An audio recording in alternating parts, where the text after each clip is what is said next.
Hey guys, today I'm going to try to piece together and explain one of the biggest part of Security Breach in terms of lore, the Princess Quest minigames. A few people have theorized that the princess represented Vanessa's spirit because of the very obvious references to Help Wanted and Glitch Trap in Princess Quest 3. But others that went through the game files found out that the princess's sprite is under the name Cassidy. Not only do I have additional evidence for why the princess could be Cassidy, but I think I have a narrative that connects several dots from the minigame. Before I get into the content, just a disclaimer that this is my first theory video, and I just got into FNAF a couple weeks ago. That said, I have gone through hours of lore videos and know what kind of evidence to be looking for. I also include a lot of pictures and content created by other people. I'll include links to their work as references in the comments to give appropriate credit. Just some really quick background knowledge. William Afton is a psychopath having a tendency of killing kids and is the main antagonist of the series. His most recent manifestation at this point of the game is Glitch Trap. Cassidy was one of several of William's murder victims. Two very important facts about Cassidy is that his soul inhabits Golden Freddy, and he is known as the Vengeful Spirit because of his personal vendetta against William and desire to make him suffer eternally. That's about as much detail as I'm going to get into, but if you want to know more about the lore or how Princess Quest fits into Security Breach's gameplay, you should definitely check out some of the other videos from other YouTubers. At the end of Princess Quest 1, we see Glitch Trap and a secret message before the screen blacks out. I'll include a reference to how the code was cracked in the comments, but the decoded message says, "I always come back," referring to William always coming back no matter how many times we kill him. This second major piece of evidence is a message that appears in the game files but not anywhere in the actual gameplay. When decoded, it reads, "It's me." That line is almost always associated with Golden Freddy. As one very clear example, "It's me" appears several times in the security logbook word search.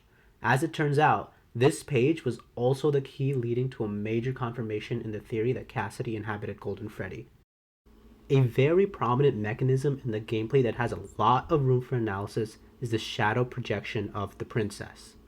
Very interestingly enough, there is only one other game in the entire FNAF series that has a similar mechanism. In the very first minigame of Pizzeria Simulator, Shadow Freddy is seen mimicking Golden Freddy's movements with a slight delay. Moreover, Shadow Freddy has a purple color and is often shown as identical to Golden Freddy in every aspect except for color. The parallels of movement, color, and Shadow Freddy being considered an almost projection of Golden Freddy are very apparent when you consider the princess's own shadow projection. Another very strong clue is the appearance of an old man similar to Old Man Consequences. In a secret ending in FNAF Ultimate Custom Night, he tells Cassidy to leave the demon, William Afton, to his demons and rest your own soul. The time to sleep line spoken here by the old man in Princess Quest and the color of his sprite seems suspiciously similar to Old Man Consequences. All of these little connections, in addition to the obvious observation that the princess is golden, seems to suggest a strong link between the princess and Cassidy. In terms of creating a narrative, there's a lot to be unpacked in the fact that Princess Quest 2 ends in the same exact security office as FNAF 1. I'll admit this was a little hard for me to make sense of, but considering this scene is just begging to be analyzed and is very significant, I decided to give it a shot. It is interesting that right before entering this room, the old man is telling the princess to go to sleep, something you might tell a soul. Then I thought, could a soul that was in this office possibly possess something here? Like, say, that book on the desk, cough cough, Mike's security book.